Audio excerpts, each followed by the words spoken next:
There'll be a statement from coach and then take questions after. So continue to raise your hands, please.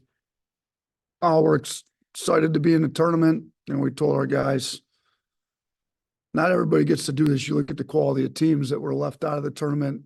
There's a lot of good players not playing anymore. There's a lot of good teams not playing. So regardless of where we get sent, we're excited to go there. Spokane, we've had good runs out west.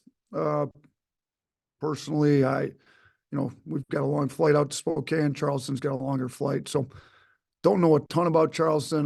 Coach Kelsey's one of the better up and coming young head coaches. They play a pretty modern style of basketball, pretty similar to us, to be honest with you. I mean, their offense is top 60 in the country. Their pace of play is top 50. Their three-point rate's top 20. Like, they're playing fast, spreading it out, taking a lot of threes. I'm going to have to see exactly how they get it, but I'm about to see my staff's already working on Charleston. And then obviously playing, if we're fortunate enough to get past Charleston, and playing the winner of St. Mary's and Grand Canyon. Those are two teams out west. So we've played semi-neutral, Arizona and Phoenix, played Purdue and Toronto, where Zach Edey had plenty of fans. So we played neutrals that weren't very neutral. So if St. Mary's has a lot of fans, so be it. We got to beat two good teams to get to LA and make it to the Sweet 16. So I do like the fact we don't have to play till Friday. I think we can get our legs up under us a little bit more. Obviously we're trying to win the SEC tournament, but might have been a blessing in disguise for an NCAA tournament run to get our legs a little more rested, and not playing until Friday gets us there even more, because we haven't had our full allotment of guys on no minute restriction since that Texas A&M game when we were playing pretty good basketball. So I think this Friday will be the first time we've got everybody healthy, ready to go since that A&M game. So we're excited for it. Got to get done with the Zoom so I can get to work figuring out how to beat Charleston. Charlie Potter. Yeah, hey coach. This is a little off topic, but UTSA announced that Coach Clonch was going to be their new head coach. Just what do you thought of the job that he's done this season, and is the expectation he'll stick around with you guys through the tournament? Yeah, he's definitely sticking around with us. This is his first tournament he's been in. He wants to make a run. I mean, he's been great for the program. I talk about when the tide rises, all the boats rise. We had a good year. Obviously, we would have liked to have had a better year. And when you're comparing what we've done, the number one overall seed last year and 2 Sweet 16s in the previous 3 years, 4 SEC trophies in the previous 3 years, some people may look at it as a little disappointing. We're a 4 seed. Alabama's never been a 4 seed or higher in back-to-back tournaments in school history. Austin, for us to lose the entire staff and then come in and lose, 75-80% of the roster to do what we did this year is pretty good. And you got to give the staff a lot of credit. I think, the AD at San Antonio, I talked to Lisa for a little bit yesterday. I think Austin was a great head coach before he got here. I think he'll do a great job there. I'm super happy for him. Talked to him a lot over the last 24 hours about this. Like, I'm all for taking care of your players, whatever's best for them. We found out Clowney's going to be a first-round pick. Like, you got to go. Like, find out Austin can get a job this good in the American Conference after 1 year with us. Like, it's a good job to take it. You need to go take it. But we need you locked in on trying to make as deep a run as we can in the NCAA tournament. So happy for Austin. He's a great culture guy. Great mind as a head coach, brought a lot to the program. We both learned from each other in the year he was here. I think he'll do a great job there. Nick Kelly. Yeah, Nate, this is a Charleston team that I think has won 12 in a row. And you guys obviously have lost 3 of your last 4. How do you kind of, I guess, stop their run?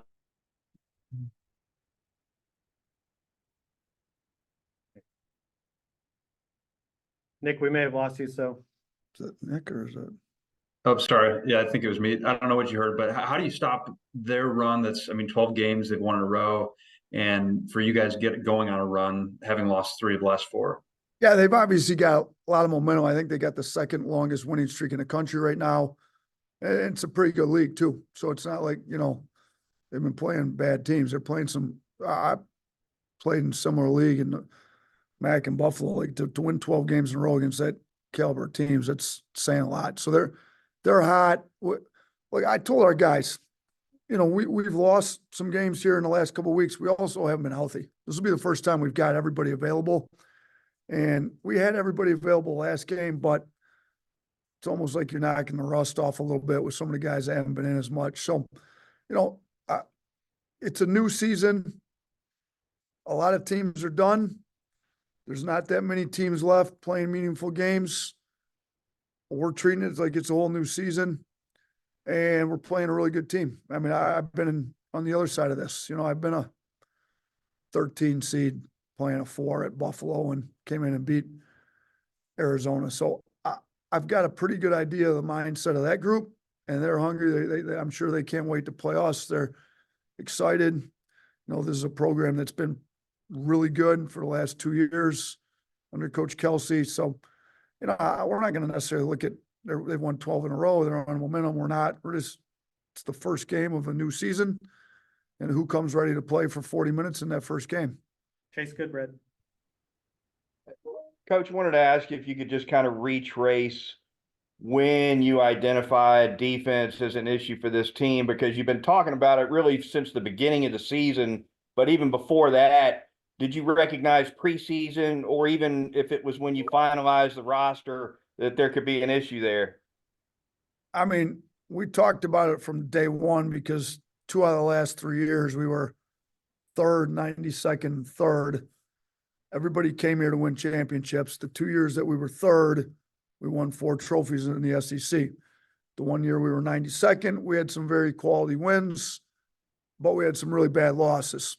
So we talked about it from day one, what it's going to take. The guys said the right things. We're all bought in. You know, early on, you know, we had some games where we didn't play the best defense in the non-conference. We also played a pretty tough schedule.